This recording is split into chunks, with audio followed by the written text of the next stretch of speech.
everybody, Simistic this year again to talk to you about what I bought and what I watched today. And today, headed out to 2 different stores, picked myself up 4 titles, so let's take a look at what I got. The first title I picked up from my local Raw store was the Rock Hudson Screen Legends Collection.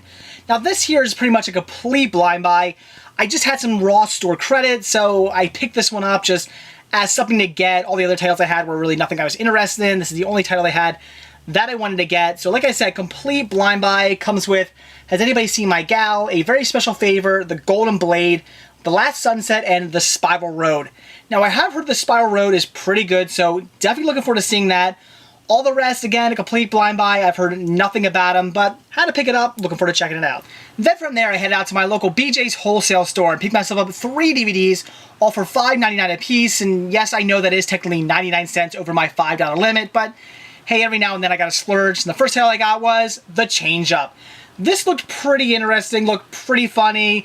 I love the fact that it's Ryan Reynolds. I love the fact that it's Jason Bateman. Love them. They are great. I think together they're going to make a fantastic team. So really haven't heard much about this though, which I'm not sure if that's good or if that's bad, because sometimes, you know, if you don't hear anything about a movie, that's not saying much. But still, I look forward to checking it out. Like I said, I think the team-up's going to be great, so should be a good watch. Then I picked up The Adjustment Bureau. Now, when I first saw previews for this in the theaters, the first thing I thought was, so they're just doing the Bourne Identity again? But I've heard really good things about this. Apparently, it's a really great, well-done movie, so I'm sure it's not just a Bourne Identity rip-off, but I do look forward to checking it out, because like I said, I have heard good things. So for $5.99, I thought it was a pretty good deal. Looking forward to checking it out. Then the last title I picked up was Little Fockers. Definitely wanted to get this to complete the Meet the Parents trilogy, and I also watched this one tonight, so let's talk about it. So that's it for what I bought today, so now it's what I watched. And like I said, today I checked out Little Fockers. It was okay. That's about it. Just, I don't know why they made this movie. I really enjoyed Meet the Parents. Thought it was a great, well-done movie. Very funny, you know, nothing necessarily special, but a funny movie, great characters, a great story, a decent comedy that I would definitely recommend. Then Meet the Fockers came out, and, you know, it was okay. It's an alright sequel, a decent follow-up. Again, nothing special, but all in all, okay. They did reuse too many jokes from the first movie over again, but still, it was a decent watch. And when I say would I recommend it, when I say see it, yeah, if you like the first one, see the second one. It's okay. You'll probably enjoy it.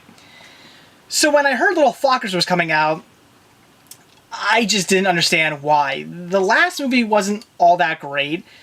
The premise of this movie didn't seem all that great. And I went into expecting a movie about the Fockers raising their children, the grandparents get involved, and the crazy wackiness of raising children. And really, the movie doesn't feature the children all that much. I mean, sure, they're main characters, but the movie's not necessarily 100% about the children, which I was not expecting, especially with a title like Little Fockers. I was really expecting it to be about the kids, which maybe it's a good thing it wasn't, but who knows, maybe it actually could have been a better movie had it been about the kids.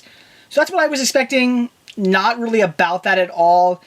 It's more about Greg and just, you know, him getting mixed up with Jessica Alba, basically, you know, accidentally, and his father-in-law, Robert De Niro, just, you know, thinking he's cheating on his daughter, and all this crazy wackiness that ensues with Robert De Niro being the crazy father-in-law that he is. And that's basically the story, and it just didn't seem like it needed to be made. I spent the whole time watching the movie going, why is this happening? Why am I watching this? Why is this movie being made? And just coming to the realization, just a cash-in. That's all this movie is. It was just, who made this? Universal. It was just Universal going, let's make some more money off this Meet the Parents money. This Meet the Parents idea. That's all they're trying to do. And I'm sure they made their money, and kudos to them. But it really did not need to be made at all. It wasn't all that great. It was very, very mediocre. Sure, I laughed here and there. I mean, they're great characters. I love the characters from these stories, but it just felt like great characters in a movie that I really shouldn't be watching, that never should have gotten made.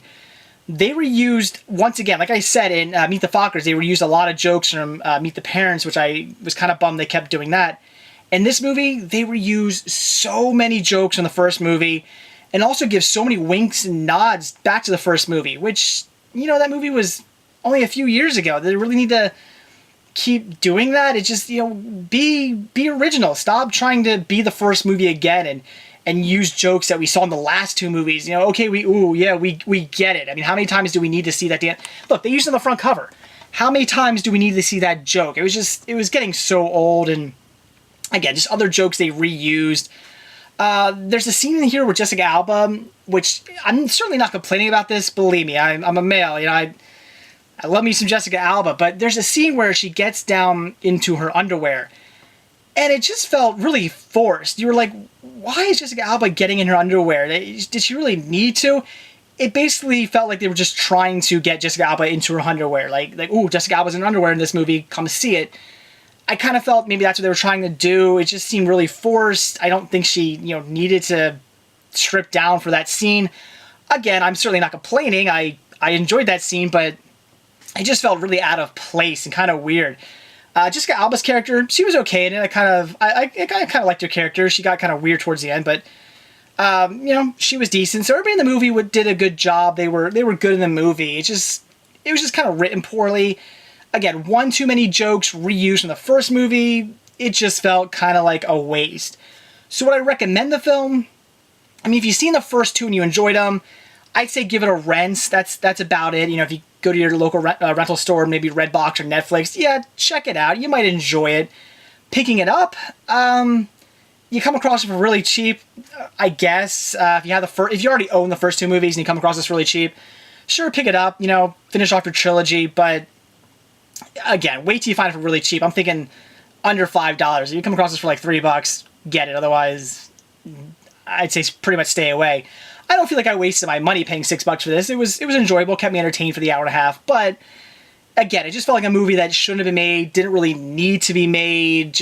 Definitely just a cash in. They should have ended it with the last movie. Like I said, the Meet the Fockers was decent enough. They could have ended it there and ended on a somewhat high note, or at least a medium note. And here they kind of ended on a very low note. The movie just went downhill, and it was a shame that they really even made this movie. Again, just didn't need to be made. And hopefully they stop here. They make a fourth movie, I'm going to just lose it. That would be ridiculous. So I'm really hoping this is the last of the Meet the Parents movies. So again, would I recommend it? I'd say give it a rent. Check it out if you enjoyed the first two. And if you are thinking about picking it up, wait till you find it for pretty cheap. So Little Fockers, I can only kind of sort of recommend it to those who really enjoy the first two. But otherwise, I don't know. It's hard for me to say don't see it because, I did enjoy it. It kept me entertained, like I said, but it just didn't feel like it needed to be made. So I can only kind of say I sort of recommend this one. So yeah, I guess check it out or don't. Do what you like. So that's it for what I bought and what I watched today. Definitely excited about all the titles I picked up today. Really looking forward to watching that Rock Hudson collection. That should be great. Also picking up The Chain Job. That should be good. Love the lineup in that. Should be a great movie. The Adjustment Bureau, I've heard really good things, so that should be a fantastic watch. And Little Fockers, yeah, like I said, not all that great. It's certainly not the worst movie I've ever seen. It's not horrible, but, it just didn't really need to be made. Could have been better. Just wasn't all that great. As far as recommending it goes, it's hard for me to say. Like I said, if you've seen the first two and you like them, check it out. Otherwise, go into it knowing that you're not going to be getting all that good of a movie. So that's it. Thanks for watching. Stay tuned to see what I bought when I watch tomorrow. See ya.